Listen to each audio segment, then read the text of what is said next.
Assalamualaikum warahmatullahi wabarakatuh.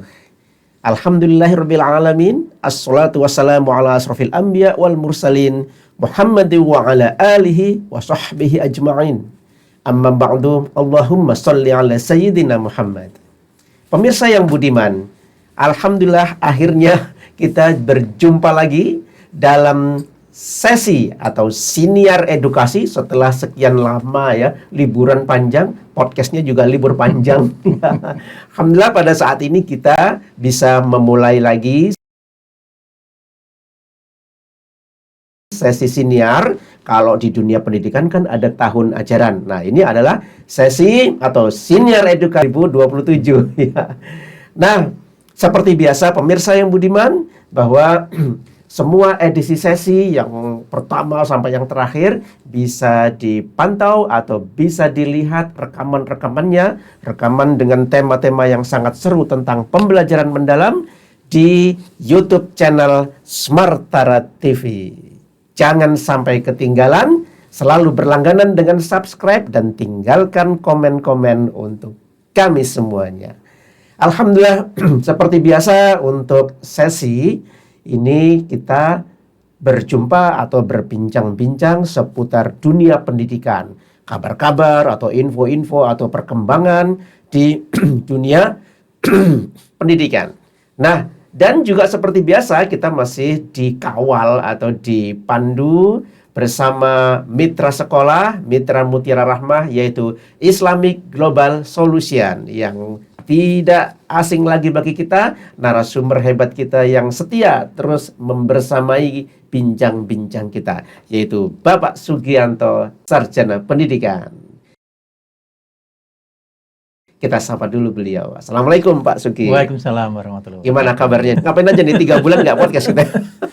Kegiatan di luaran, di luar podcast. Iya. Podcastnya di mana-mana udah ya. Ini berarti seri pertama di tahun ajaran baru ya? Betul sekali. Biasa, 2026 tahun ajaran baru. Edisi Ya. perdana ini ya di tahun 2026-2027. MPLS sudah selesai berarti ya? MPLS di sekolah alhamdulillah sudah sepekan kemarin. Sepekan aja.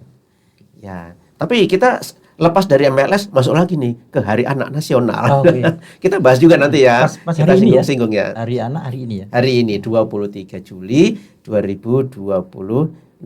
Dan ini sih kalau di infonya ini Hari Anak yang peringatan yang ke-42. Tahun ke-42 setelah dicanangkan 42 tahun yang lalu gitu ya. Pemirsa, dalam edisi sesi kita atau siniar edukasi kita edisi perdana saat ini, kita akan berbincang-bincang tentang pembelajaran mendalam yang kebetulan kemarin Pak Sugianto ini sudah membersamai sekolah kami, yaitu SMPIT Mutiara Rahmah, untuk mengajarkan kepada para anak didik, semua siswa SMP kelas 7, 8, 9 untuk praktikum atau workshop belajar mendalam. Seperti apa itu ya workshop atau pelatihan belajar mendalam untuk anak-anak, untuk murid-murid. Nah, kita bahas nanti bersama beliau. Ya, Pak Sugianto, ini mungkin perlu untuk merefresh kembali karena udah lama gitu ya. Pembelajaran mendalam. Pembelajaran mendalam. Ini, apa dan mengapa gitu ya. Apa dan mengapa deh gitu ya. Itu diluncurkan oleh Menteri Pendidikan yang baru ya, tentang deep learning itu ya. Itu berarti kan Prof. Mukti ya. Sudah berapa? Sudah 1 tahun ya, nggak terasa ya? 1 atau 2 tahun tuh? Hampir 2 tahun ya. Iya. Wow, perasaan baru kemarin. Iya. Hampir 2 tahun ya, deep learning atau pembelajaran mendalam sebetulnya diluncurkan secara resmi pemerintah. Iya. Tapi fakta di lapangannya memang seperti tanpa jejak. Tanpa jejak ya. Tanpa jejak. Karena sibuk dengan TKA sekarang kan, bukan pembelajaran mendalam tapi dengan tes kompetensi akademik. Jadi agak terbelokkan sih sebetulnya viralnya deep learning atau pembelajaran mendalam di awal-awal menteri yang baru itu. Ternyata memang banyak yang ya ada yang menjalankan, ada yang tidak, ada yang belum sempat gitu ya. Tapi memang girohnya agak berkurang. Tapi tidak masalah. Karena menurut kita adalah pembelajaran mendalam itu adalah salah satu solusi ya pendekatan pembelajaran yang sangat bagus sebetulnya gitu ya. Jadi tetap kita sebagai praktisi pendidikan yang sudah lama menerapkan itu tahu persis efek positifnya gitu. Jadi sayang sekali kalau ini tidak digerakkan kembali. Makanya IGLOS ya, Islamic Global Solution dengan disertai Mutiara Rahmah yang setia untuk terus menggaungkan deep learning. Itu luar biasa itu, salah satu sekolah yang gak peduli pokoknya karena ini memang faktanya bagus ya, bisa membawa perubahan yang nyata di anak-anak. Kita berjuang. Mudah-mudahan gerakan-gerakan kita yang mungkin tidak besar tapi efeknya yang besar pada sekolah-sekolah. Kita yakin kok suatu saat pasti akan kembali ke situ. Jadi jangan sampai lengah pembelajaran mendalam dengan 3 komponen inti, yaitu berkesadaran, kemudian bermakna dan mendalam, kemudian menyenangkan itu. Kalau menurut saya harga mati, karena memang harga mati itu. Cara belajar yang harga artinya mati. Memang seharusnya begitulah cara belajar. Iya. Karena kalau kita perdalam dari sisi agama Islam ya, di Al-Qur'an pun juga begitu kan. Surah yang diturunkan pertama adalah surah Al-Alaq, itu ayat 1 sampai 5 itu agak lebih fokus pada bagaimana orang harus melakukan sebuah pembelajaran, kemudian tetap ketauhidannya meningkat ya. Di situ juga membicarakan tentang sains, bagaimana terjadinya manusia. Bayangkan di awal-awal Al-Qur'an turun itu bukan membahas berimanlah, bertakwalah, tapi bacalah. Jadi ternyata membaca itu ya membaca teks, membaca diri kita sendiri, membaca alam, mencermati, melakukan penelitian dan sebagainya, sehingga memunculkan kesadaran kita bahwa ternyata alam ini ada penciptanya, ternyata Allah itu Maha Pencipta. Ya itu luar biasa kan, maksudnya itu yang saya maksud harga mati, karena itu ternyata wajib itu bagi kita sebagai seorang Muslim. Deep learning atau mempelajari sesuatu secara mendalam itu wajib. Kalau tidak mentah. Ya kan? Kalau belajar Quran misalnya, dia tidak tahu kenapa belajar Quran. Kemudian tidak mendalam, tidak menghayati maknanya. Kemudian tidak dilakukan di dalam kehidupan, ya tidak merubah apapun. Kayaknya nggak hanya belajar Al-Quran, belajar semuanya, belajar sains, matematika dan sebagainya. Kalau tidak mendalam, sebetulnya ya tidak terlalu berguna gitu. Bergunanya hanya untuk mengerjakan soal, nilainya bagus. Tapi bagi kehidupan tidak ada. Karena mendalam, bermakna dan mendalamnya itu tidak ada kan. Ya kan. Bahkan tidak berkesadaran lagi. Belajar rumus geometri itu untuk apa sih gitu. Wah, pokoknya begitu dah gitu. Panjang tapi nggak pernah ada penerapannya langsung. Ya kemarin anak-anak menerapkan langsung bagaimana ilmu-ilmu yang dipelajari secara teori itu dipraktekkan di lapangan. Ternyata banyak sekali masalah yang terjadi. Justru masalah itulah yang menjadi pembelajaran bagi anak-anak. Ya kan? Kemarin waktu mereka refleksi, ya, presentasi itu dia menyebutkan, saya itu paling sulit cari ide gitu kan. Terus ditanya temannya, terus caramu gimana nyari idenya itu? Aku ngoprek ini dan sebagainya. Itu udah mendalam itu, ya. Itu berarti kan ada proses ya, itu pembelajaran yang hidup kayak gitu kan. Kalau kita dapat masalah dalam kehidupan gitu, pasti apa masalahnya ya? Gitu. Itu. Jadi pembelajaran mendalam itu ya, konsep awalnya ada 3 pilar di dalamnya, yaitu pembelajaran yang dilakukan dengan berkesadaran, kemudian bermakna atau dirasakan manfaatnya, dan yang penting juga adalah menyenangkan. Jadi 3 hal itu. Tapi terus mengapa pembelajaran mendalam itu kok penting? Tadi sebagian sudah di-spill oleh Pak Sugianto ya. Kenapa? Lalu bagaimana? Nah, untuk menjawab bagaimana nanti kita bahas ini ya. Nah, ini pemirsa mungkin bisa melihat ya, terlihat nggak di sini ya? Ada sebuah flyer digital ini pemirsa tentang sosialisasi pembelajaran mendalam. Wah, ini judulnya terlalu formal ini ya, sosialisasi gitu ya.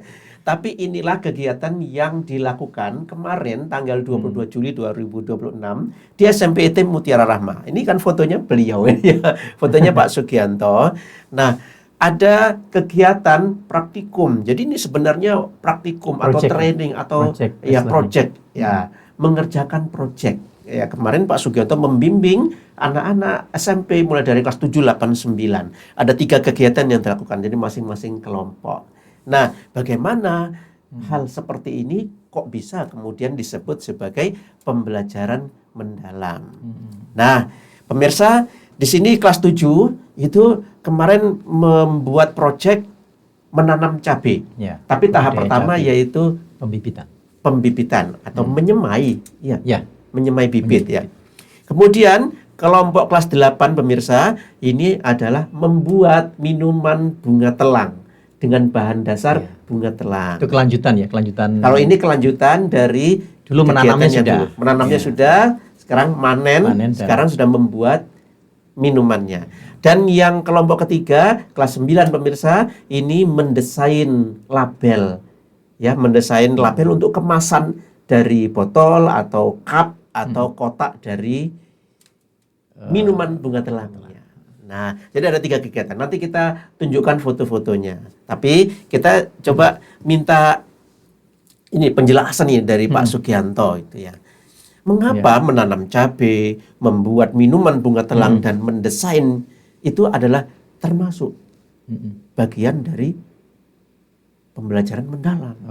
Kok termasuk deep learning itu dari mana? Gimana penjelasannya?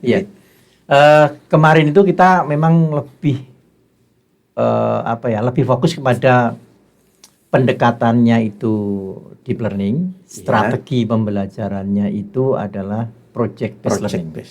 Jadi ada level-level yang berbeda ya. Jadi kalau deep learning itu bukan kurikulum tapi pendekatan. Di dalam pendekatan itu untuk mencapai supaya bisa operasional itu perlu strategi-strategi. Nah, salah satu strategi adalah project based learning, ya, kemudian problem based learning, inquiry dan sebagainya. Banyak strategi. Nah, kemarin yang kita pakai itu strategi project based learning. PJBL. Ya. Kemudian yang kita jelaskan juga kepada anak-anak. Jadi kemarin itu sosialisasi deep learning-nya itu biasanya ke guru ya. Bagaimana guru mengajar dengan pendekatan deep learning. Tapi kemarin kita coba untuk mensosialisasikan juga kepada anak-anak bagaimana sih harusnya mereka belajar dengan deep learning. Sehingga anak-anak itu tahu, bahkan tanda kutip dia sebetulnya kalau sudah paham dia akan bisa menuntut gurunya. Karena dia tahu bahwa pembelajaran itu harus begitu, kalau nggak begitu aku nggak ngerti gitu. Jadi misalnya kalau gurunya ngajarnya lempeng aja misalnya, Bu, kenapa nggak deep learning sih gitu. Nah, kalau anak-anak tidak memahami tentang deep learning, dia juga nggak tahu gurunya itu deep learning atau enggak, deep learning atau tidak kan gitu. Ya, sampai di level anak-anak udah memahami untuk deep learning ternyata dia kalau belajar itu harus tahu apa yang dipelajari. Ya, kemudian kenapa itu dipelajari, manfaatnya untuk dirinya itu apa dan sebagainya. Itu berkesadaran. Anak-anak sadar. Kalau enggak ya, untuk apa aku belajar itu? Gitu.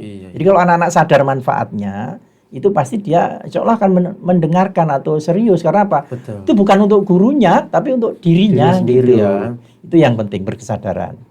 Nah, kalau sudah berkesadaran, kemudian bermakna kan gitu. Nah, materi-materi kenapa sih kemarin tuh proyeknya itu tentang menanam cabai. Itu kan sebetulnya bagian dari ketahanan pangan. Selain nanti di situ dalam proyek menanam cabai itu mulai dari proses awal sampai dia menyiapkan alat saja itu sudah perlu proses berpikir, kerapian, kedisiplinan, mendengarkan instruksi. Kelas 7 nanti begini prosedurnya gini dia tuh dengerin enggak?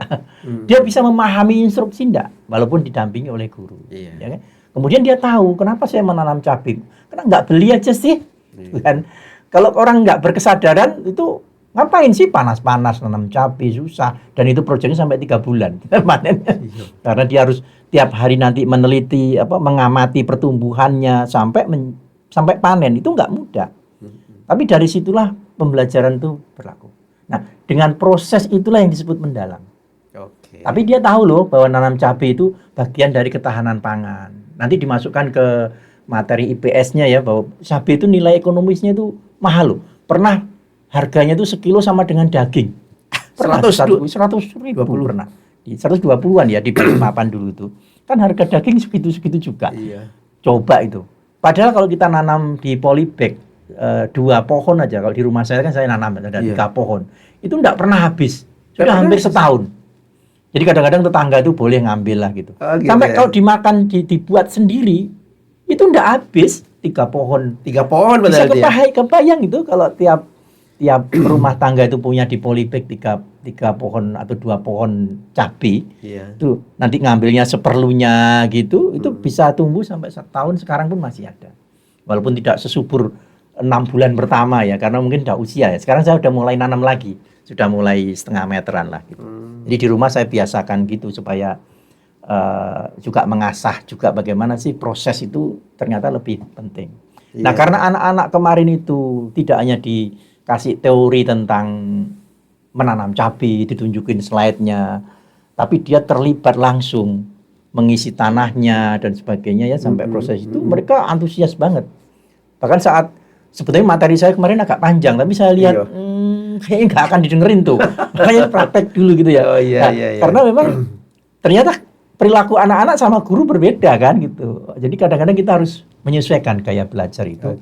Oke, praktek aja dulu. Nanti dijelasin bagaimana itu yang sebenarnya itu ada di itu refleksi misalnya. Nah, itu yang kenapa itu disebut project kemarin itu deep learning, karena anak-anak kalau misalnya urusan cabai tadi, anak-anak sadar kenapa sih harus menanam cabai, manfaatnya apa, nilai ekonomisnya gimana.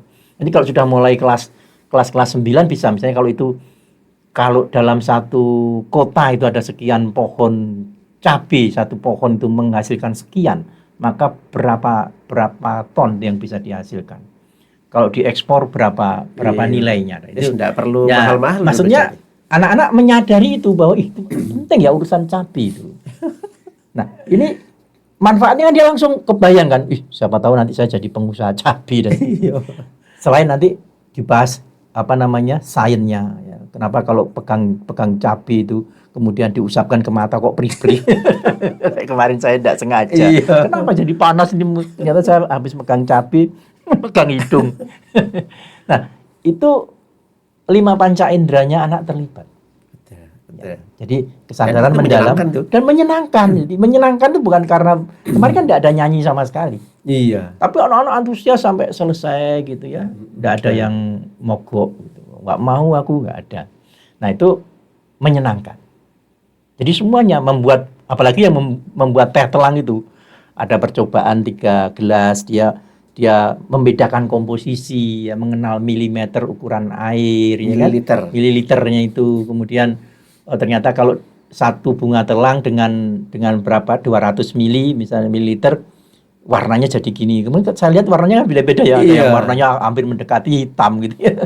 Karena perpaduan jumlah bunga telangnya itu ada yang 5, ada yang 3, ada yang 1, ternyata beda. Mereka langsung bisa menganalisis. Jadi itu untuk menumbuhkan daya kritis anak, menganalisis sesuatu dan sebagainya.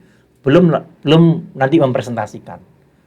Kemarin waktunya habis ya, nggak sampai yang membuat teh telangnya nggak sampai presentasi. Kalau presentasi itu mesti lebih seru lagi, nanti dilanjutin di kelas-kelas ya. Karena dia harus berbagi pengalaman. Sehingga dia semacam menjadi penemu. Kalau satu kelompok ada 3 gelas, ada 3 resep, maka kemarin ada 9 kelompok ya. Berarti 3 kali 9 resep. Dan itu kalau bahasa Indonesia dikonekkan, dia menulis resepnya. Ya kan? Kemudian mempresentasikan, itu masuk bahasa Indonesia, itu kemampuan. Terus menyimpulkan, kalau kendalanya apa kemarin, lupa membawa gelas kah, atau ada yang tumpah kah, itu dibahas. Kenapa begitu? Kemudian supaya besok nggak terjadi lagi, apa yang kamu lakukan? Ternyata nggak enak semua. Kenapa kok nggak enak? Itu semuanya jadi pembelajaran. Itulah deep learning. Jadi antara teori dan prakteknya seperti itu. Simple kan sebetulnya ya. Nah, tapi perlu sedikit repot. Ini Pak G. Berpanas-panas. Jadi kemarin slide yang ditayangkan ya di bahan ajarnya Pak Sugianto, yuk belajar deep learning, pembelajaran mendalam. Nah, ini tentu kemudian membuat anak-anak jadi penasaran, tapi akhirnya penasaran mereka terjawab. Oh, ternyata memang asik gitu ya. Saya lihat antusiasme mereka itu luar biasa gitu ya. Dan ini kita sudah memberi pengalaman terbaik ya dalam pembelajaran mereka. Pemirsa, bagaimana sebenarnya langkah-langkah dari pembelajaran mendalam, dan kita bisa kulik ya apa hasil yang sudah didapat dari pembelajaran mendalam kemarin. Jangan kemana-mana pemirsa, kita break dulu setelah informasi yang satu ini. Pemirsa, lanjut lagi di sesi yang berikutnya, dan ini adalah kita berada di sesi atau siniar edukasi dengan tema Yuk Belajar Mendalam. Ya. Tadi di segmen pertama kita sudah belajar tentang apa, mengapa, dan bagaimana. Ya, apa pentingnya itu pembelajaran mendalam. Nah, sekaligus sudah juga kami tadi spill tentang kegiatan belajar mendalam yang ada di SMP IT Mutiara Rahmah kemarin ya. Nah, pemirsa, mari kita lihat tayangan ini. Ini adalah reka cipta dari Pak Sugianto. Gitu ya. Ada ilustrasi dari Pak Sugianto. Salah satu slide beliau itu gambarnya seperti ini. Pemirsa, kita lihat nih, ada seorang anak gitu ya. Ini SMP kayaknya ini ya. Ini anak SMP memegang otak. Di depannya ada robot ya. Mungkin robot ini adalah gambaran dari AI atau artificial intelligence atau kecerdasan buatan. Pak Sugianto, di sini ada tulisan nih. Remaja itu mengalami krisis proses berpikir. Input sama dengan hasil. Apa ini pakai? Maksudnya ini gimana ini? Iya. Jadi ini analoginya aja sih. Jadi anak-anak kita sekarang ya, anak-anak remaja, ya mulai Gen Z, Gen Alpha ya terutama ya, yang anak-anak sekarang usia SMP ke bawah itu, bahkan SMA, itu kehilangan daya pikir kritis. Ya. Jadi karena semuanya mudah, instan, AI itu kan memudahkan, instan ya, kayak ChatGPT misalnya, contohnya sering kita pakai, familiar. Itu kan bagi kita sebagai alat bantu. Tapi bagi anak-anak kita, bisa jadi itu jadi pembantu. Disuruh. ChatGPT-nya jadi pembantu. Disuruh. Aku mau ngerjain soal ini. Udah, habis sudah dikumpulin aja. Nggak pernah, mungkin hasil kerjaannya AI itu nggak dibaca lagi. Itu banyak sekali. Itu sampai level SMA itu. Kalau ada tugas-tugas yang sifatnya agak rumit, dia nggak mau berpikir. Tapi dia cukup nanya di ChatGPT, foto soalnya, kemudian jadi.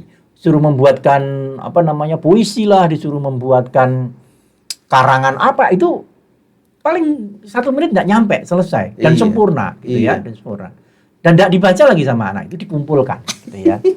Terus gurunya juga nggak terlalu peduli dengan itu gitu ya, jadi masalah. Nah, itu yang saya maksud bahwa prosesnya itu terputus. Makanya di sini krisis proses berpikir, yang ada adalah input dan hasil. Harusnya ada input, proses, hasil. Ya kan gitu. Nah, sekarang itu dipotong itu proses itu. Ya kan? Input, hasil. Prosesnya hilang. Nah, ini dia. Nah, itu. Jadi prosesnya itu terlewati. Terputus. Maksudnya proses berpikir ya? Proses berpikirnya. Ya kan gitu. Sehingga inilah yang menyebabkan anak-anak sekarang itu daya kritisnya sangat menurun. Apalagi disempurnakan di sekolah. Yang gurunya ngajarnya hanya berceramah, ya kan? Tidak dengan pendekatan deep learning, ceramah, kemudian paling tanya jawab, diskusi ala kadarnya, misalnya nggak pakai teknik tertentu, kemudian ngerjakan soal. Jadi targetnya adalah mengerjakan soal. Jadi ada ceramah, anak-anak dites dengan mengerjakan soal. Nah, prosesnya ini tidak dilalui. Betul. Prosesnya, ya kan? Nah, kalau kemarin kita bonsai lagi tanpa proses misalnya, ngapain susah-susah? Kita harus membelikan polybag, bibit, tanah, ya kan? Kemudian ngapain gurunya capek-capek, mending ngopi di ruangannya Pak Fatah, ya kan? Kenapa harus jagain anak untuk menanam cabai yang tentunya anak senang tapi bagi gurunya mungkin tidak senang gitu. Karena bisa santai. Kan bisa aja diputarkan film kah atau cuma diceritain. Toh hasilnya nanti bisa jadi juga bagus kok. hasil TKA-nya maksudnya. Iya. Iya kan? Hasil TKA-nya. Oke. Tapi sebetulnya anak-anak itu kehilangan daya pikirnya. Coba, kemarin itu sebetulnya pembelajarannya dimulai, kemarin tanggal berapa? 22. 22. Jam berapa kita mulai? Jam 10. Sebetulnya belajar kita tuh mulainya kapan? Belajarnya anak-anak. Apa dari pagi jam 7 mereka udah datang tuh? Atau dari Sebelum sebelum-sebelumnya? itu lagi. Sehari sebelumnya. Oh iya, iya. Ya kan? Saat dibentuk kelompok. Oh betul. Terus anak-anak harus ada yang membawa teko. Ada ini kan dia terjadi mulai hari komunikasi. Senin tuh ya? Iya, Mulai Senin mereka sudah. terjadi komunikasi. Siapa yang membawa teko? Aku enggak punya loh. Terus siapa dong? Kamu aja. Punyaku itu gampang pecah. Wah, apalah macam-macam. Iya, iya. Per kelompok itu belum mulai itu pembelajaran, tapi pembelajaran sudah terjadi. Itu proses. Ya, itu proses. Padahal acaranya masih besoknya. Iya. Terus ternyata ada yang lupa itu membawa gelas lah, membawa apa. Dimarahi sama temennya. Kamu itu gimana sih? Udah tugasmu kan bawa gelas. Ya tapi lupa aku. Coba di situ ada pembelajaran memahami teman, menyampaikan alasan, ya kan? Iya. Kemudian terus solusinya gimana dong? Pinjem buku guru kah atau apalah? Nah itu anak-anak sudah dilatih terlibat di dalam sebuah proses mengidentifikasi masalah dan menyelesaikan. Gitu ya. Itu luar biasa itu. Dibanding cuma besok materi tentang bab ini ya, bawa bukunya. Oh, udah. Nggak ada proses apa-apa. Dan padahal itu belum mulai pembelajaran. Apalagi setelah mulai pembelajaran. Itu kalau kita checklist, anak itu belajar tentang kehidupan tidak bisa dihitung. Nilainya. Iya, ini yang harus ini harus disadari. Jangan-jangan kita itu diperintahkan deep learning tapi juga tidak berkesadaran. Jadi saat ini gitu ya, Iya. remaja betul ya memang mengalami itu ya. Mengalami itu. Karena semuanya sudah serba disiapkan, serba instan. Kalau dulu dilayani. belum ada internet, zaman kita dibesarkan dari proses. Iya. Di sekolahnya, lebih parah dari sekarang sekolah kita dulu. Iya. Iya kan? Datang ke sekolah duduknya kayak gogon gitu. Ini kan kalau nggak gini dimarahi sama gurunya kan. Iya. Wah, soli itu. Iya. Dengarkan gurunya karena satu-satunya informasi hanya dari gurunya. Betul. Bedanya di situ. Tapi pulang sekolah kita ya nyuri mangga, kejar-kejaran sama temennya, ya kan? Nempeleng temannya dengan dibales lah. Kita dibesarkan dari proses. Walaupun di sekolahnya, wis sudah ya kayak gitu, ceramain doang malahan, suruh Iya. nulis di papan tulis pakai Iya. asbak yang besar, pakai kapur. Nanti kalau nggak cepet nulisnya dihapus. Coba. Iya. Itu aja karena kita tuh takut dihapus, itu kan sudah masalah saat itu. Cepet-cepetan nulisnya. Kalau enggak itu dihapus. Cepat, ini dihapus karena papan tulis cuma satu. Iya. Kan? Coba, kita dibesarkan dari masalah, proses berpikir. Sekarang enggak. Disempurnakan di sekolah, disempurnakan di rumahnya, disempurnakan anak kongko-kongko kelihatannya di lapangan, tetapi dia pegang HP sendiri-sendiri. Iya. Tidak terjadi problem yang berarti. Kayak kemarin anak-anak kita main game. Ya. Game itu kan apa ya? Bisa terjadi ilusi ya. Game itu kalau kalah kan bisa di restart lagi. Iya betul. Dia bunuhin orang tuh di game tuh. Nggak ada tuh dihukum.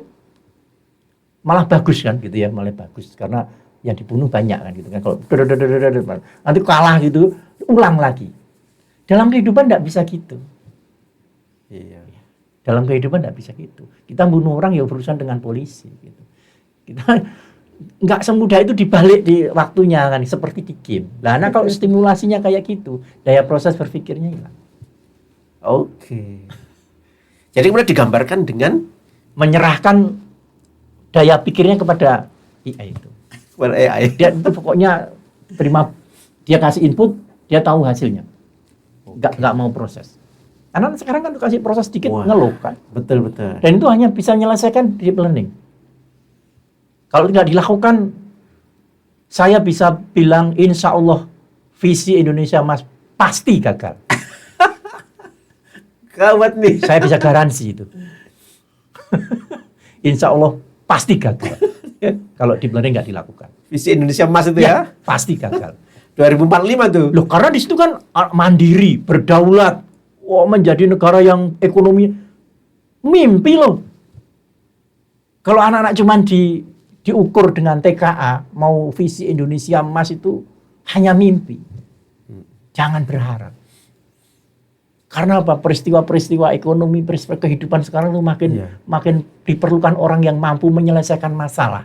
Bukan orang-orang yang mampu menikmati hasil. Iya kan? Jadi anak-anak kan harus diajari. Iya. Berarti kalau bisa dua-duanya jalan. Ya. Dua-duanya dilaksanakan ya. Proses menikmati hasil iya. Oh iya pasti. Kalau orang prosesnya itu sudah pasti senangnya udah dapet toh dari prosesnya itu. Betul. Otomatis hasilnya ada gitu. Tapi kalau orang yang tidak melakukan proses tapi hasil kayak koruptor. Iya ya. Koruptor itu kan tidak melalui proses. Tiba-tiba ada input aja terus hasilnya. Maksudnya orang yang menikmati tanpa proses itu bisa punyanya sendiri karena warisan, bisa jadi karena bukan punyanya. Tapi kalau ada proses tiba-tiba dapat 74 kg emas di lebih berat dari Tugu-Monas. Nah itu karena mungkin ya belum ada sih penelitian yang akurat. Tapi kalau analisis sederhana, kalau anak-anak kita tidak diajari proses, maka dia akan melihat hasil doang. Hasil itu yang menghasilkan siapa dia tidak mau tahu. Iya betul. Ya. Dan itu bahayanya. Nah sekarang, gambarnya dimodifikasi lagi nih. Yuk kita rebut kembali proses berpikir itu. Ya, dengan deep learning. Iya kan? Kalau semua pembelajaran itu dengan konsep deep learning, belajar matematika, anak-anak kita akan belajar tentang rumus persegi panjang, kan gitu kan? Rumusnya adalah begini. Oke, ini soalnya kerjakan. Itu ya tadi itu. Anak-anak malas. Ya. Tapi kalau kenapa kita harus belajar mengukur luas? Manfaatnya apa? Dalam kehidupan yang terjadi itu sebetulnya apa? Iya. Gitu ya. Terus akhirnya nanti anak ngukur lapangan, panjang kali lebarnya. Dia merasakan berpanas-panasan gitu ya. Karena dia harus berjalan ngukur berapa panjangnya, berapa kelas, ruangan kelas saja. Atau kalau simple mejanya dia deh. Iya. Jadi anak-anak bawa alat ukur itu panjang, lebar, kemudian tapi kalau separuhnya berapa ya? Berarti nanti dia jadi segitiga kalau separuhnya ya misalnya. Dan dia bisa menganalisis itu. Dan terjadi proses kan? Iya. Proses. Belum diganggu temannya lah, belum penggarisnya tiba-tiba kebalik lah, dia ngukurnya pakai inci. Kan ada yang kejadian gitu. Disuruh pakai senti, dia ngukurnya pakai inci. Kok beda ya katanya. Ternyata dia tidak bisa menggunakan penggaris itu, dikira sama bolak-baliknya itu. Iya. Gurunya juga ya? Gurunya juga nggak bisa. Saya pernah menemuin itu guru tidak bisa menggunakan busur. Apalagi Pak Sur. Busur itu yang sekali kan ya. Itu dia tidak bisa itu. Berapa sudut itu tidak tahu dia. Dibolak-balik, Bu, kenapa? Gimana Pak cara menggunakan busur? Coba. Tapi dia kalau ngitung soal 100. Tapi begitu, karena diketahui sudut sekian, Pak dan sebagainya. Kan diketahui. Iya. Tapi begitu suruh nyari sendiri. Ini meja ini sudutnya berapa ya? Nggak tahu dia caranya. Coba. Itu mau visi Indonesia emas, SDM berkualitas. Bisa cemas. Tapi nggak mau prosesnya gitu loh. Jadi itu ada prosesnya untuk nggak semudah itu. Jadi saatnya sekarang kita itu harus merebut kembali. Proses berpikir harus dipastikan ada. Baik, kemarin saya training guru-guru juga gitu, bikin modul ajar. Iya. Boleh pakai Pak, pakai ChatGPT. Boleh. Tetapi proses berpikirnya tetap. Jadi gini, guru harus paham dulu apa itu modul ajar. Terus bagaimana merencanakan pembelajaran dengan baik. Kemudian mengenali gaya belajar anak. Menguasai berbagai metode pembelajaran. Gurunya nih ya. Iya. Kemudian tahu persis dia konsep membuat modul ajar yang baik itu seperti apa. Itu harus dikuasai dulu. Nggak boleh kita ngajarin gini. Ayo training bagaimana cara membuat modul ajar yang gampang. Iya. Anda nggak perlu berpikir. Pokoknya gini tak. Bahkan apa namanya Pak? Perintahnya itu? Prom. Prom. Saya kenapa saya ketawa? Karena istri saya pernah ikut pelatihan gitu Iya. tentang modul ajar. Ya. Apa mah hasilnya? Diajarin buat prom untuk membuat modul ajar. Itu kan penyesatan. Penyesatan. Iya kan? Maksud gini loh, diajari konsep modul ajar yang bener kayak apa. Kemudian kalau dia harus ngetik sendiri kan kelamaan. Iya. Ya toh? Maka boleh minta tolong ChatGPT. Kemudian dia koreksi. Nggak cocok dengan idenya dia, suruh revisi itu. ChatGPT dimarahin itu. Iya. Nggak gitu maksud saya. Anak saya itu ada yang 2 yang spesial need. Yang sisanya itu reguler sih. Iya. Nah, jumlahnya siswa saya itu sekian gitu. Coba buatkan supaya anak ini juga terlayani gitu. Begitu dibuatin kurang ini soalnya ini terlalu tinggi. Coba turunkan. Gitu ya. Jadi mereka itu alat yang kita suruh-suruh. Iya, Itu ya. boleh. Tapi kalau gurunya diajari bikin prom tadi, tapi dia tidak ngerti konsep namanya modul ajarnya, itu yang saya maksud penyesatan. Ya pokoknya terima jadi kan karena ngoreksi hasilnya ChatGPT itu dia nggak tahu. Karena dia nggak tahu yang benar mana yang salah. Gak deep learning. Jadi gurunya itu manut aja apa yang hasilkan dari ChatGPT itu diterapkan. Ternyata salah. Memangnya ChatGPT itu Tuhan kan? Bukan. Dia nggak tahu anak kita. Nah, itulah pentingnya memahami itu. Jadi justru pelatihan gurunya mempelajari modul ajar dengan mendalam. Baru dia boleh pakai ChatGPT. Betul. Enggak prom diajarin membuat, kok cepet pelatihannya gitu kan. Lah iya wong diajarin buat prom. Lah sekarang itu kan kita nggak bisa membuat prom, minta ChatGPT juga dibuatin promnya loh. Iya, itu buatkan prom. Jadi Allahu Akbar gitu. Itu Dia yang saya melayani semua hal. Kamu nggak bisa bikin promnya ya? Tanya ChatGPT, aku tuh pengen gini, promnya kayak apa? Itu dibuatin promnya. Promnya tinggal kita copy, taruh lagi di situ, hasilnya Ya bener. ampun. Ya Allah. Iya, Itu loh. iya. Itu tantangan anak sekarang. Coba kalau di sekolah nggak pernah deep learning, nggak pernah eksplorasi, nggak pernah diskusi, nggak pernah sharing masalah, dia akan berperilaku kayak gitu. Daya pikirnya itu udah direnggut, bahkan dia rela menyerahkan ke ChatGPT. Iya. Sampai ada orang yang menikah dengan ChatGPT, dengan AI. Nah, saya tuh gini loh, Pak, pernah bener sampai kadang-kadang psikologis kita itu seperti berhadapan dengan sesuatu yang hidup. Ya, saya tuh pernah merasa nggak enak mau nanya lagi coba. Karena saya tak suruh revisi kan, begitu 3 kali itu belum pas itu. Iya. Itu mau nyuruh ChatGPT lagi untuk revisi itu nggak enak perasaanku, coba. Sungkan dia. Sungkan. Kasihan dia. Saking kayak terbawa kok dia kayak hidup ya, padahal sampai segitunya loh Pak. Efeknya, padahal tahu dia benda mati mau dimaki-maki pun juga dia nggak akan sakit hati kan. Iya. Tapi sampai karena kita terbiasa ngobrol sama orang ya, Iya. itu refleks kita itu adalah itu kayak manusia gitu. Disuruh ngerjakan apa-apa kok nggak bener-bener. Udah, nggak usah. Tak mikir sendiri. Iya, nggak bisa dia. Gitu. Ini Pak, jadi ini yang dimaksud bahwa penting sekali. Salah satu cara yang memang jitu dan itu berkaitan dengan pendidikan ya deep learning. Iya. Pembelajaran mendalam dengan proses yang benar tentunya. Nah, ini yang tugas kita ya, maksudnya kewajiban kita juga. Ayo sharing yuk gitu. Ya, karena ada yang masih bingung-bingung bagaimana sih sebetulnya menerapkan di lapangan. Padahal itu alami saja kok. Kita tuh melakukan banyak hal yang biasa kayak di rumah itu, tapi ini dikemas dalam sebuah skenario pembelajaran. Udah, gak usah diruwet-ruwet nih gitu. Di learning itu kalau kita membayangkan kan rumit. Wah, loh Anda melakukan semua loh. Memangnya kalau misalnya mau beli telur uangnya kurang, kamu enggak mikir. Pasti mikir. Iya.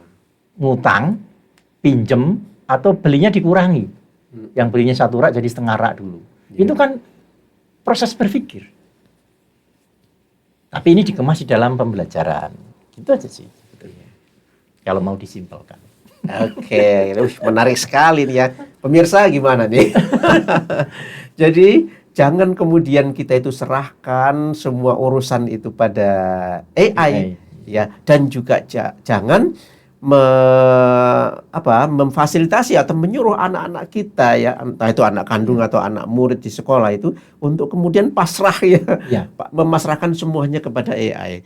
Maka proses berpikir harus tetap dilatihkan kepada mereka dengan cara pembelajaran mendalam, dengan cara belajar mendalam. Pemirsa, di segmen berikutnya kita akan bahas tentang kegiatan-kegiatan yang kemarin dilakukan bersama Pak Sugianto. Ya, nah jangan kemana-mana pemirsa, tetap setia dengan Smartara TV Channel. Insya Allah nanti kita lanjutkan lagi setelah jeda yang berikut ini. Pemirsa, jumpa lagi dengan sesi Siniar Edukasi edisi perdana di tahun ajaran 2026-2027 bersama Sekolah Islam Terpadu Mutiara Rahmah dan Islamic Global Solution. Saya Pak Abdul Fattah dan Pak Sugianto insya Allah akan terus membersamai channel Smartara TV untuk belajar atau mengulas tentang informasi-informasi aktual di dunia pendidikan. Kita berada di segmen ketiga. Nah, pemirsa, di sini ada sebuah foto. Ini adalah kegiatan atau bagian dari proyek menanam cabai. Nah, di sini tampak ada sekelompok siswa putri atau akhwat itu memasukkan tanah atau media tanam ke dalam polybag. Nah, ini bagian dari proyek menanam cabai atau menanam biji cabai untuk menyemai semai itu. Ya. Nah, Pak Sugianto, seperti ini apakah memang bagian dari proses deep learning? Itu di sisi mananya? Karena ini pasti akan berkotor-kotor ini. Ya, belajarnya karena yang kotor tadi. Gitu ya. Jadi ini yang tadi sudah sempat kita bicarakan ya. Sebetulnya ini pembelajaran kan kemarin ya. Pembelajaran kemarin. Tapi sebetulnya anak-anak belajar mulai dari sehari sebelumnya. Betul. Ya kan? Karena dari proses dia persiapan alatnya dan kita pun juga begitu kan. Nah, kemarin kan konsep awalnya itu satu kelompok itu satu pot. Gitu kan? Iya. Satu kelompok satu pot. Nah, ternyata setelah kita analisis bersama, kalau satu pot satu anak, maka prosesnya tidak akan berjalan semua. Karena kalau cuma nanam saja, itu kan cukup satu orang selesai. Terus kalau satu kelompok 4 orang misalnya, yang 3 ngapain? Gitu. Jadi, di sini saja, gurunya itu sudah mengalami proses berpikir juga. Iya, betul. Gurunya ini, anaknya belum masuk tuh. Gitu ya. Jadi sebetulnya deep learning itu akan terjadi saling belajar antara guru dan siswa. Kita udah menganalisis, itu kan perlu imajinasi. Peristiwa belum terjadi tapi gurunya udah bisa menganalisis. Oh, iya. Berarti gimana ini? Oh, berarti setiap anak nanam aja gitu semuanya. Berarti kita perlu apa ini? Yang kemarin enggak perlu polybag, ya kan gitu. Kemudian perlu bibitnya yang kurang. Dan itu proses manajemen juga, gurunya juga akhirnya membuat modul ajarnya itu real, apa sih yang di lapangan terjadi. Terus anak-anak juga begitu akhirnya. Ini termasuk proses yang luar biasa. Coba mereka kemarin karena tempatnya sempit tidak muat bareng. Gurunya mikir akhirnya bergantian. Proses ngantri setelah belajar. Itu event utamanya menanam cabai, tapi kita sudah mengajari anak bersabar ngantri. Itu proses yang didapat selain urusan cabai loh ya. Jadi sebetulnya jangan dilihat cabenya nanti panen, hasilnya sudah ada dari proses itu. Makanya penilaian berbasis proses itu. Lah kalau ngantri itu kira-kira masuk bidang studi apa ya? Bisa jadi di IPS, bisa jadi di keislaman. Menghargai orang lain, ya kan? Tidak rebutan. Kemudian mengikuti peraturan. Ya. Sekarang banyak kan yang sampai jadi pejabat pun tidak mau antri, maunya nyalip temennya. Tak mau proses ngantri giliran jadi pejabat itu nyikut. Kalau itu sekolahnya nggak mendalam ya. Kalau misalnya deep learning dia ngantri di bank pun nyelonong, nyerobot dan sebagainya, itu kan karena proses itu nggak dialami, nggak ada efek itu. Nah itu sebenarnya deep learning itu di prosesnya itu loh, kekuatan prosesnya itu. Nah ini banyak sekali terus cara menggunakan alat. Tapi perhatikan aja itu anak-anak itu. Polybagnya kan sama, agak kecil tuh. Ada yang ada yang cetoknya itu besar. Ada yang motoriknya itu bagus. Jadi mengambil tanah, masukkan ke polybag itu pas tuh, nggak ada yang tumpah-tumpah. Iya. Ada yang masukin udah, yang disodok itu malah bibirnya polybag, akhirnya malah tumpahnya ke sampingnya. Iya. Nah, itu pembelajaran loh, gurunya udah harus lihat tuh. Betul. Wah, anak ini motoriknya kurang, walaupun SMP ternyata ada motoriknya yang dia kurang bagus, motorik halusnya. Dia tuh grogi masukin. Kan itu kan itu proses kan, itu Iya. proses untuk koordinasi mata, kemudian dengan tangan, itu nggak sembarangan loh. Ya kan? Kalau kita kecil dulu kan sudah masukin apa? Nenek kita itu masukin benang ke jarum tuh. Jarum. Itu proses juga.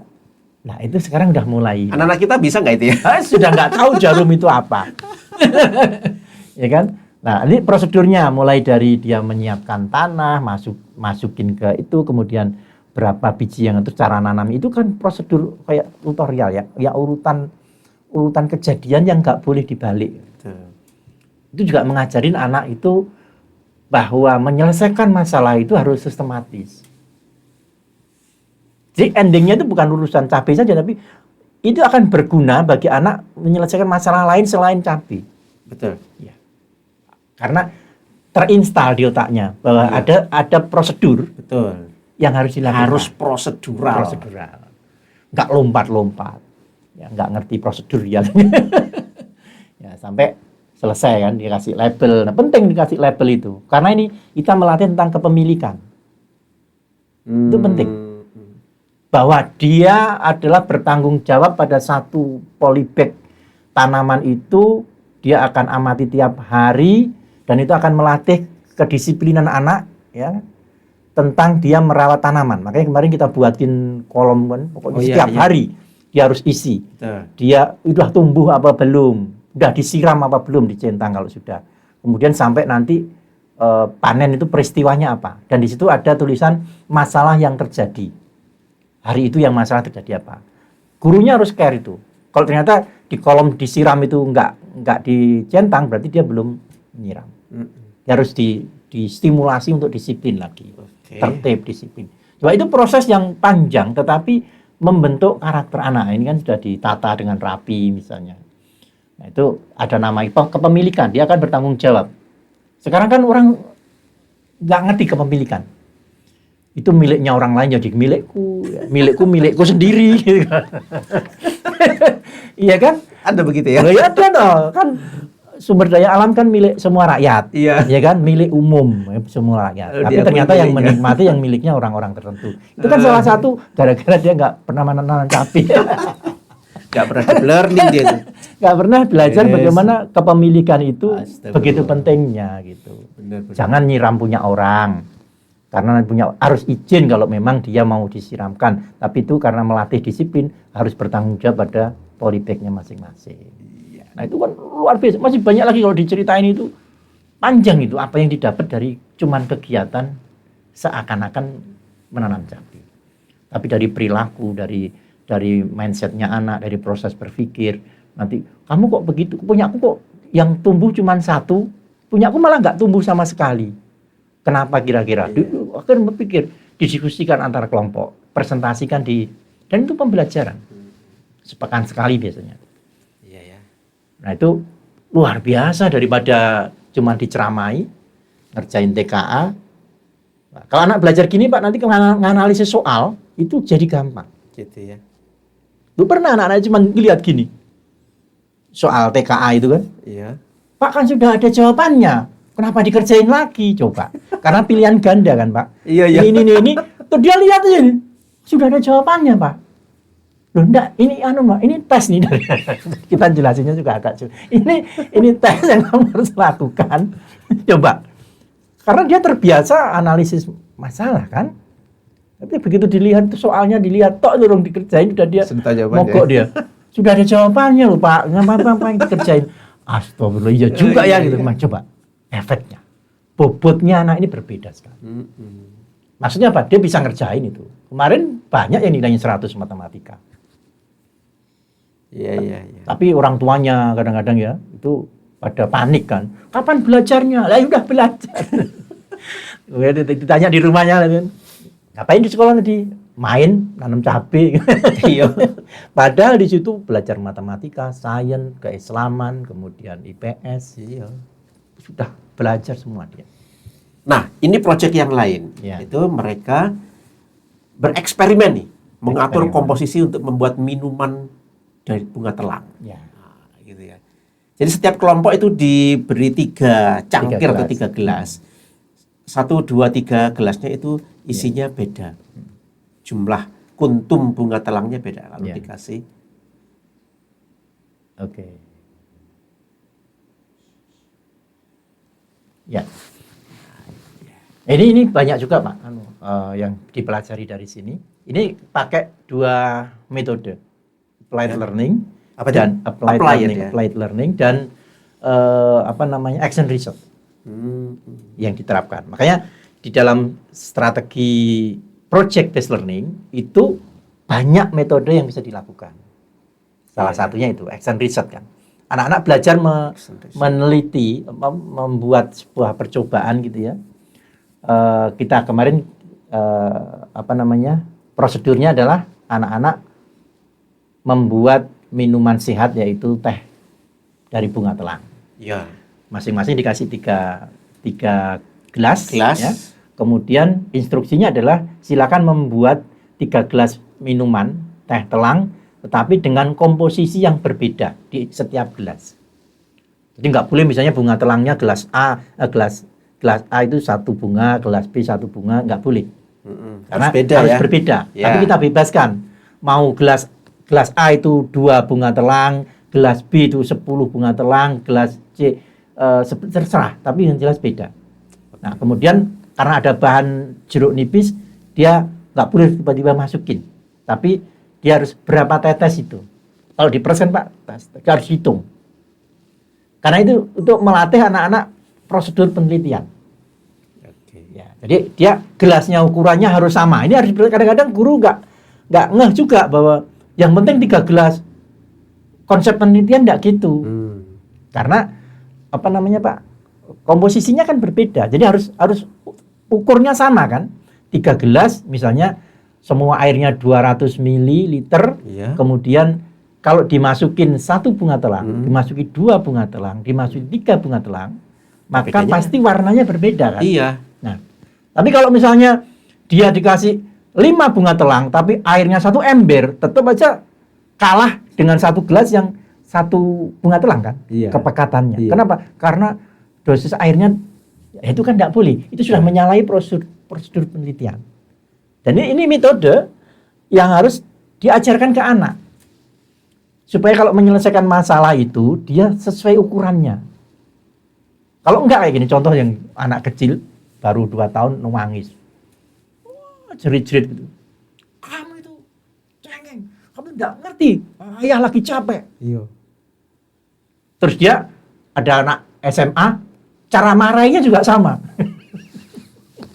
Karena dia tidak ngerti ukuran. Iya. Loh, kalau anak kecil tahu cara protesnya, ya memang nangis. Kalau udah dewasa buruk-buruk gulung-gulung, masalah. Iya. Karena kita nggak bisa membedakan ukurannya gitu. Nah, coba itu urusan bunga telang itu efek dari pembelajaran sampai ke situ sebetulnya. Sehingga anak-anak terbiasa melatih. Ini nggak tahu ini berapa. Ini pasti bunga telangnya lebih banyak kan? Ini kelas 1 ini. Kelas Ini 1. satu Bunga telang. Kayak gini nih hasilnya. Nah, ini yang kedua saya cicip ini. Nah, coba. Ini yang ketiga. Ya. Akhirnya anak-anak bisa membedakan efek dari sebuah perilaku. Ya, kalau kamu dosisnya sedikit, maka efeknya ya nggak kelihatan. Tapi kalau kamu ngelakuin dosa berkali-kali, Kayak gini. Ini banyak dosa. banyak dosa. Oke. Jadi larinya kemana-mana. Kalau kamu keislaman juga kayak gitu, bisa dianalogikan gitu. Ya kan? Kalau kamu kebanyakan jeruk nipis, itu rasanya kayak gini. 5 tetes sama 10 tetes itu beda loh, Nak. Itu. Tapi 5 tetes dengan 1 bunga telang, 5 tetes dengan 4 bunga telang, rasanya juga beda. Iya. Karena efek dari bunga telangnya itu juga ada. Coba. Akhirnya dia menganalisis kan, itulah menumbuhkan berpikir kritis. Kok bisa gitu ya? Kenapa? Ini menarik nih. Dia mencicipi ya. Terus apa yang dia dapat kemarin? Saya kemarin ini nunggu ini ekspresi. Heeh. Ekspresi wajahnya setelah dicicipi. Sampai mukanya ikut ungu ya. Ya kan?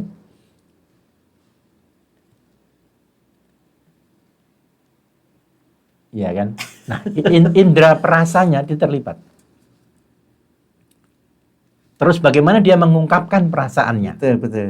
Ya. Coba berapa kalau dihitung materi yang udah masuk di dia kasih madu ya. Iya. Ya.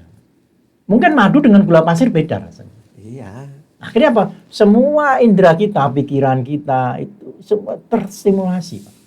Itu dahsyatnya deep learning. Dan ini kan pembelajaran ini. Kalau dianggap ini kerepotan atau bukan belajar, itu masalahnya. Berarti harus diluruskan paradigmanya. Mungkin karena tidak tahu bahwa ini banyak manfaatnya. Anak-anak mungkin belum tahu loh. Kadang-kadang pakai pisau aja kebalik. Tajamnya di atas. Kok nggak potong-potong ya, ternyata itu balik. Iya. Saya pernah ngajarin gitu anak kelas 6 SD itu perempuan gitu. Itu kebalik pisaunya. Kok nggak bisa ya, Pak? Kebalik Duk, itu kebalik. Coba. Padahal dia belajar mencangkok, tapi urusannya adalah bagaimana belajar menggunakan alat yang benar. Harus hati-hati. Luar biasa kan hasilnya. Anak-anak serius, nggak ada yang males-malesan, nggak ada. Semuanya penasaran, semuanya pengen nyoba. Itu yang dimaksud dengan deep learning yang poin menyenangkan. Menyenangkan itu menyertai itu proses itu. Nah ini hampir sama ini ya. Iya, cuman rasanya beda karena dia campuran jeruk dan ininya beda. Betul. Kalau jeruknya itu banyak, dia warnanya akan pudar. Iya. Ya. Kenapa kok pudar? Anak-anak ditanya nanti. Makanya itu seru presentasinya. Kenapa kok kalau tetes jeruknya banyak jadi pudar? Itulah sejarahnya nak ditemukan bagaimana Mama Lemon membersih piring itu pakai jeruk nipis.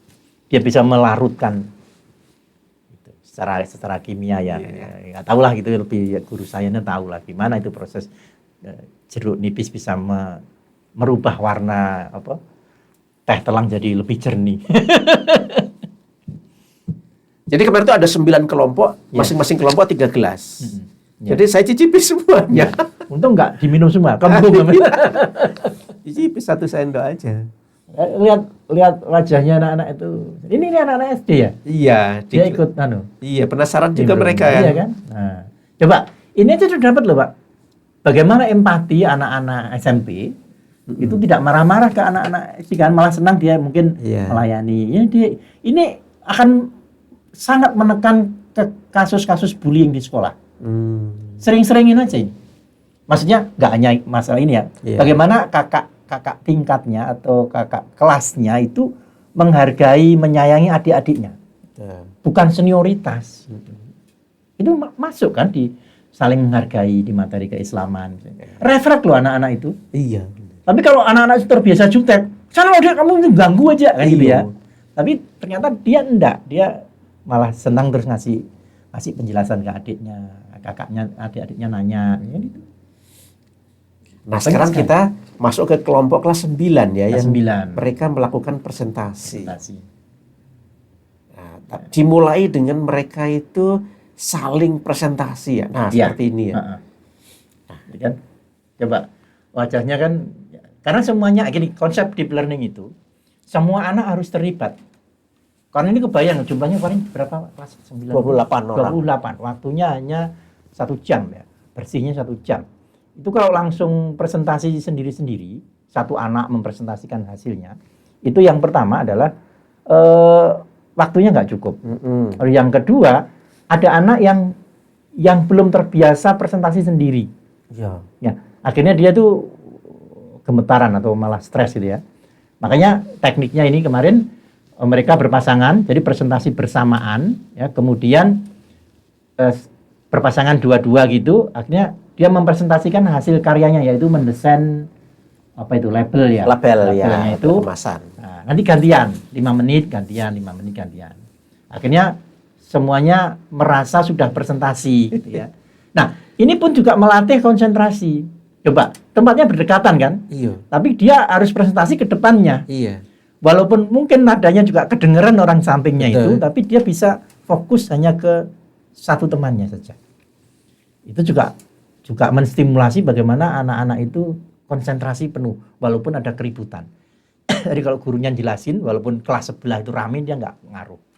Karena dia udah terbiasa gitu ya. Nah, baru setelah ini mereka presentasi di depan berdua tapi mempresentasikan punya temannya, bukan mempresentasikan punya sendiri. Oh, sebentar, mempresentasikan punya temannya. Nah, kalau masih berpasangan tadi, itu mempresentasikan punyanya sendiri ke temannya. Oke. Jadi ini dia menceritakan punya temannya. Punya temannya. Jadi bukan punyanya dia yang dipresentasikan. Kalau yang tahap awal itu adalah anak mempresentasikan punyanya sendiri ke temannya. Temannya harus perhatian nih. Kenapa? Karena dia akan mempresentasikan ulang yang saya ceritakan di depan. Mau nggak mau konsentrasi itu. Konsentrasi. Dan dia kemampuan menyimpulkan punya cerita temannya itu penting sekali, Pak. Kita kan sering ya ada karyawan atau di masyarakat itu yang kita ngomongin apa, yang dia tangkap apa. Cara ngelatihnya gitu. Wah, itu menarik itu ya. Iya. Jadi kalau konsepnya kalau dalam Islam sampaikan walaupun satu ayat. Beliguani walau ayat. Dia sampaikan tuh karena dia dapat pengetahuan dari temannya, dia sampaikan ke khalayak.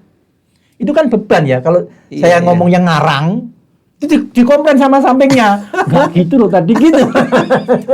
Iya tuh. Jadi dia concern itu. Karena nanya, tadi benar nggak yang saya jelaskan gitu? Tadi bener gitu. Jadi mereka saling koreksi. Coba.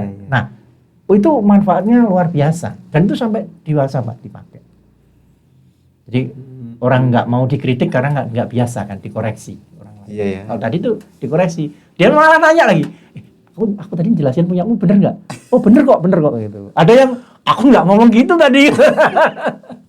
Jadi seru gitu anak-anak. Iya ya, tapi kita sambil mengamati bagaimana perilaku anak, keberaniannya, ya, percaya dirinya itu luar biasa itu. Nah, alhamdulillah kemarin semuanya sudah presentasi. Akhirnya itu ya. Ya. Ini sulit, satunya sulit ngomong, satunya apa namanya? Ini mempresentasikan punyanya. Iya. Berganti saling koreksi. Itu tapi tahap awalnya dia mempresentasikan punya sendiri gitu. Apa kendalanya, bagaimana dia cara mengatasi kendala kemarin. Nah, itu ada prosesnya. Kan kadang-kadang banyak gini. Makanya perlu guru-guru belajar metode. Ini namanya metode termasuk metode pembelajaran presentasi ya. Kadang-kadang itu di sekolah katanya sudah sering presentasi. Tapi prosedurnya nggak dilalui. Sehingga anak-anak itu ada yang nggak dapat apa-apa. Ya. Makanya konsekuensi deep learning memang harus ada apa Pak? Semacam training-training yang jangan, karena guru-guru kan belum terbiasa ya. Biasanya mengajar ceramah kemudian soal. Nah, itu pemerintah harusnya juga sangat konsen di situ. Makanya kemarin kita kritisin kan, diluncurkan deep learning tapi harus berbayar dan hanya kepala sekolah dan 3 orang guru. Ya kalau sekolah udah luncurkan, pemerintah udah meluncurkan itu, udah justru sosialisasi diperbanyak. Dokumen-dokumen, mungkin video-video contoh itu disebarkan. Jangan malah ikut pelatihan udah bayar, nggak boleh disebarkan dokumennya. Itu kan nggak lucu. Tapi pelatihan itu ngajari gini nggak? Katanya sih ngajari bikin prom juga. Maksudnya ya mudah-mudahan ya, karena saya hanya nggak terlibat ikut pelatihannya, tapi saya dapat dokumennya. Saya dapat dokumen. Ada jalur khusus. Jalur khusus. Oke. Alhamdulillah. Jadi menarik sekali ya. Banyak memang ini saya ngumpulkan dari para guru yang terlibat aktif di dalam kegiatan itu. Ya ada banyak sekali foto dan itu adalah saksi. Bukti saksi dan bukti bahwa anak-anak itu dengan antusias telah melaksanakan kegiatan dengan mendalam. Gitu ya. Enggak sekedar mendengarkan teori saja, tapi mereka sudah melakukan. Akhirnya tadi kemarin kan kita simpulkan kan di akhir, mereka sudah melakukan karena ini sosialisasi anak itu ternyata seperti itu maksudnya deep learning itu. Kalian sadar apa yang kalian pelajari, kemudian bermakna, tahu apa manfaatnya apa, sudah tahu kan manfaatnya sudah. Dan kalian senang nggak? Senang. Udah itu hak kalian. Iya. Senang adalah hak kalian. Itu kewajiban guru yang ngasih. Ngasih pembelajaran yang mudah-mudahan lah pelan-pelan. Ya, kita kan proses belajar nggak bisa langsung. Iya. Minimal dicicil. Dan tidak mesti harus selama itu. Jangan terus dibayangkan, oh deep learning itu kayak begitu ya. Mesti kayak gini. Waktunya kapan? Itu waktunya kan hampir setengah hari kan. Iya. Nggak mungkin. Itu yang harus diluruskan lagi. Jadi walaupun cuma kayak tadi saya contohkan belajar tentang rumus persegi panjang, walaupun itu cuma 10-15 menit, itu pun bisa selesai, tapi caranya kayak gitu. Jangan anak-anak kita mau belajar matematika tentang rumus persegi panjang. Rumusnya panjang kali lebar. Ini ada soal, diketahui panjang sekian, lebar sekian, berapa luasnya? Oke, tulis. Terus kerjain soal. Nggak gitu lagi. Tapi kita mau belajar ilmu yang luar biasa ini, yaitu menghitung luas sesuatu area. Fungsinya apa? Supaya nggak rebutan tanah, supaya tahu kalau beli keramik itu satu ruangan ini berapa meter persegi dan sebagainya. Maka kita akan belajar yang namanya persegi panjang. Oke, ayo kita praktekkan. Namanya panjang kali. Yang panjang yang mana, yang lebar yang mana kadang kita nggak tahu. Tapi kalau dengan meja ini dia bisa tahu. Kalau panjangnya berbeda, berarti persegi panjang. Kalau sama, kan bukan persegi panjang namanya. Jadi dia langsung tahu bedanya. Kemudian modal penggaris juga boleh, modal apa kan? Meteran. Oke, nah yang ini panjangnya berapa? Ini yang disebut panjangnya, bukan yang itu lebarnya. Maka panjangnya kamu tulis. Diketahuinya itu melalui proses mencari. Bukan diketahuinya sudah ada di soal. Nah, itu deep learning juga. Kan itu cukup 15 menit paling saat ngerjain soal panjang lebarnya. Jadi jangan dibayangkan harus kayak gitu. Itu proses blended tadi itu. Betul. Proses blended itu memang akhirnya jangan belajar cuma masalah cabai. Di situ ada sains, ada IPS tentang mengantri, ada mungkin tentang unsur tanah, sainsnya atau apa. Dimasukkan dalam pembelajaran itu. Ini namanya blended kemarin tuh. Blended. Tapi kalau nggak di blended Pak, boleh. Tapi caranya konsepnya kayak gitu. Yang penting sadar apa yang dipelajari, tahu, bukan sadar nggak semaput ya, tahu manfaatnya, bla bla bla. Kemudian kalau sudah tahu manfaatnya, pasti belajarnya nggak mau hafalan dia. Iya. Pasti mendalam. Betul. Karena tahu manfaatnya, gimana caranya, tanahnya yang kayak apa, bla bla. Itu namanya akhirnya mendalam. Kalau sudah dia ngukur gini-gini, pendidik salah-salah, kemudian saling mengoreksi, saling diskusi, itulah presentasi, prosesnya. itulah anak-anak terlibat senang, nggak ngantuk. Itu di dalam kelas loh, nggak apa-apa. Nah, jadi ada skop yang paling kecil, ada yang sedang, ada yang panjang, yang blended namanya. Blended itu teknik atau strategi tertinggi dalam blended, dalam deep learning. Oh gitu ya, blended ya? Coba. Masya Allah, sip. Karena melibatkan lintas disiplin ilmu, lintas materi. Itu kerennya kurikulum Merdeka dilakukan dengan deep learning tuh di situ sebenarnya. Betul-betul ilmu kehidupan. Ya. Pemirsa, alhamdulillah. Ya, kita udah sampai di penghujung podcast atau senior kita saat ini dan kita udah ulas panjang kali lebar kali tinggi ya tentang salah satu bukti atau penerapan dari deep learning atau pembelajaran mendalam yang memang hasilnya luar biasa. Saya sendiri merasakan dan menyaksikan ya antusiasme anak-anak ketika itu. Dan saya yakin hasilnya juga akan jauh lebih mendalam daripada sekedar ya yang biasa-biasa sebelumnya. Nah, Pak Sugianto, sebelum kita akhiri kita tutup nih satu kata kunci nih ya. Closing statement nih. Ya, tentang pembelajaran mendalam. Jadi saya selalu mengulang-ulang ya pada diri saya sendiri bahwa guru itu bukan tukang ngajar gitu ya. Guru adalah pembangun peradaban. Jadi kita harus sangat serius menjadi guru. Bagaimana membuat anak-anak itu mengalami proses belajar hidup melalui sekolah. Karena mereka sudah menitipkan sebagian masa depannya itu di pundak kita. Jangan sampai kita menjadi koruptor peradaban. Ya kan?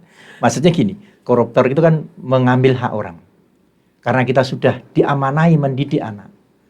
Dengan tidak serius kita mendidiknya, maka yang anak ini harusnya berhasil di masa depannya menjadi gagal. Wah, itu yang saya maksud koruptor peradaban. Dia mengambil hak masa depan anak dengan tidak seriusnya mengajar. Maka jadi guru harus menjadi pembangun peradaban, bukan koruptor peradaban. Bukan tukang ngajar. Bukan tukang ngajar. Itu sih yang selalu Masya saya Allah, mengingatkan diri sendiri juga. Ya, tapi itu penting gitu ya. Penting, karena penting itu untuk semua guru itu ya. Semua guru. Iya, iya. Karena itu profesi paling mulia dan puncak segala profesi itu adalah guru. Insya Allah. Bangganya Iya. jadi guru gitu ya. Iya, bangga jadi guru. Di hari anak ya. Hari anak, Hari anak iya. sekarang. Momen yang harus kita perbaiki. Jadi Hari Anak Nasional itu temanya tadi itu. Ya. Guru jangan ambil hak mereka Iya. untuk maju gitu ya. Jangan jadi koruptor peradaban peradaban. gitu ya. Nggak ngambil duit sih, tapi mengambil masa depan anak. Iya. Karena anak punya hak Iya, gitu ya. punya hak sukses. Karena dia sudah percaya kan. Dia datang ke sekolah kan bukan untuk main-main belaga kan. Dia Iya. berharap nanti dewasa itu menjadi orang yang berguna, menjadi yang bermanfaat, sukses hidupnya Iya. kan. Tapi karena kita nggak serius mengajarnya, nggak meningkatkan kompetensi, akhirnya anak yang punya potensi, yang sebetulnya potensinya bagus, tidak tergali, tidak diasah dengan baik, akhirnya dia gagal hidupnya. Itu kan Iya. itu jarang kita sadari kadang. Betul. Ya. Nah, Masya Allah. Pemirsa, gimana? Keren kan ya? Ternyata pembelajaran mendalam itu seperti itu ya. Deep learning seperti itu. Manfaatnya besar sekali. Jadi, mau nggak mau, ya wajib itu kita harus terapkan deep learning di dalam pembelajaran kita sehari-hari. Di rumah, ya di sekolah, apalagi.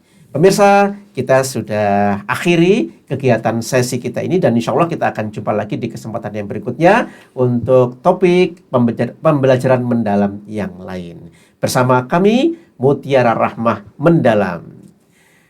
Quran Deep Learning merupakan kurikulum utama yang ada di Sekolah Islam Terpadu Mutiara Rahmah. Dan bersama Islamic Global Solution, Pak Sugianto dan tim, kita terus membangun peradaban di Indonesia ini agar anak-anak kita adalah generasi yang memang generasi yang layak untuk meneruskan perjuangan atau cita-cita bangsa dan cita-cita agama kita. Terima kasih, sampai jumpa pemirsa. Terima kasih, sampai ketemu lagi di sesi yang berikutnya. Assalamualaikum warahmatullahi wabarakatuh. Waalaikumsalam warahmatullahi wabarakatuh.